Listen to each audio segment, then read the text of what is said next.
आप कुछ बोलना चाह रहे हैं, बोलिए।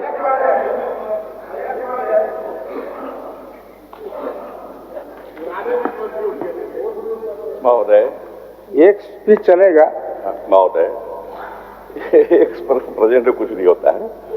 महोदय, मुझे इस विषय पर इसलिए बोलना पड़ा कि मैं भी गांव देहात में जाता हूं, तो महिलाएं जो स्कूलों में खाना बनाती हैं बच्चों के लिए, वो पूछती हैं, फिर विधवाएं भी हमसे पूछती हैं, उनका प्रश्न है, तो मुझे बोलना पड़ा। लेकिन दो कंसेप्ट समझ ले हम लोग, एक होता है वेतन, एक होता है पेंशन। सैलरी और पेंशन। सैलरी काम उत्पादकता के लिए, प्रोडक्टिविटी के लिए दिया जाता है। अब पेंशन जो होता है उसको ट्रांसफर पेमेंट कहते हैं अंग्रेजी में, वो काम से मतलब नहीं होता है। वो सरकार देती है प्रोत्साहन देने के लिए, मोटिवेट करने के लिए, इंकरेज करने के लिए। तो ये जो है कंपनसेशन, ये ट्रांसफर पेमेंट है मैया समान योजना का, बढ़िया है, तारीफ लायक है। मैंने पिछले बार भी कहा, सदन को बताया कि इनकम बढ़ गया है परिवार का। 5,000 6,000 से कोई परिवार, आज गरीब परिवार 100-200 के लिए मोहताज थे, 5,000 6,000 उनका हो गया ही, बढ़िया है। ये इनइक्वलिटी, इकोनॉमिक इनइक्वलिटी को एड्रेस कर रहा है, ठीक है। लेकिन प्रश्न ये है कि जो काम नहीं उत्पादक प्रोडक्टिव आधार पर नहीं दे रहे हैं, ट्रांसफर पेमेंट में दे रहे हैं उसको 2-2500, जो काम कर रहे हैं उसको कम क्यों दे रहे हैं? तो यही पूछती हैं हमको कि 2,000 हमको क्यों नहीं काम कर रही है, उसको 2500 हम काम कर रहे हैं, हम तो उत्पादक हैं, उत्पादन कर रहे हैं, प्रोडक्टिविटी हमारी है, हमें कम क्यों मिल रहा है? प्रश्न यहाँ पर है।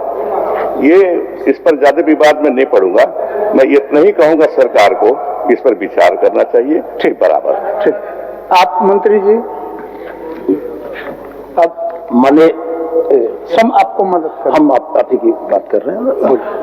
माननीय अध्यक्ष ने बड़ा उचित बात कहा कि रसोइया, शिक्षा विभाग, स्वास्थ्य सहिया, स्वास्थ्य विभाग और दिव्यांग पेंशन, वृद्धा पेंशन, मैया सम्मान योजना, महिला बाल कल्याण विकास, ये 3 अलग अलग विभाग के प्रश्न थे। मैं माननीय सदस्य तिवारी जी के गंभीर वक्तव्य को सुन रहा था, उनकी चिंता बहुत जायज है। 2-3 चीजें, जैसा हमारे वरिष्ठ साथी उरांव साहब ने कहा, प्रावधानित शब्द का इस्तेमाल मैं चूंकि इसलिए बोल रहा हूं मान्यवर कि पिछले कार्यकाल में इन संवर्गों के साथ जो भी समझौते के वार्ता हुई थी उसमें मैं स्वयं शामिल था, इसलिए अपार्ट फ्रॉम अलग अलग डिपार्टमेंट्स में हमको इस बात की जानकारी थी, इसलिए हम सदन में आपके माध्यम से उनको सूचित कर देना चाह रहे हैं। मान्यवर, जो रसोइया का सवाल था, रसोइया को 2,000 रुपया 10 माह का मानदेय मिलता था, पूर्व से चला रहा था। हम केंद्रांश और राज्यांश पर नहीं जाना चाहते थे, लेकिन हम सदन को आपके माध्यम से अवगत करा देते हैं कि उन 2,000 रुपयों में 600 रुपया केंद्रांश था मान्यवर, 1,400 रुपया राज्यांश था। जब हम लोगों के पास ये विषय आया और हमें लगा कि ये सबसे कमजोर संवर्ग है, जिसके गले में, कंठ में आवाज नहीं है कि वो जोर से अपनी बात कह सके, तो तत्कालीन शिक्षा मंत्री स्वर्गीय जगन्नाथ महतो जी की अध्यक्षता में एक बैठक हुई। उस बैठक में राज्य सरकार ने यह निर्णय लिया कि इनके 10 माह के मानदेय को बढ़ाकर सरकार 12 माह करेगी। पहला 2 माह उनकी गर्मी की छुट्टी का पैसा काटा जाता था, जिसको हम लोगों ने अव्यावहारिक माना। हमने ये माना कि अगर वो काम करती है तो उसको 12 महीने का मानदेय मिलना चाहिए। दूसरी बात मान्यवर, 2,000 रुपया प्रतिमाह का जो उनको मानदेय था, इस मानदेय को सरकार ने सहानुभूति पूर्वक बढ़ाकर 3,000 करने का प्रस्ताव दिया, जिस पर तृतीय अनुपूरक में हमको स्वीकृति भी मिल गई है मान्यवर। और हम लोग बहुत इस बात के लिए प्रयासरत हैं कि होली से पहले हमारी उन रसोइया बहनों का भुगतान हो जाए जो नवंबर माह से लंबित। ठीक।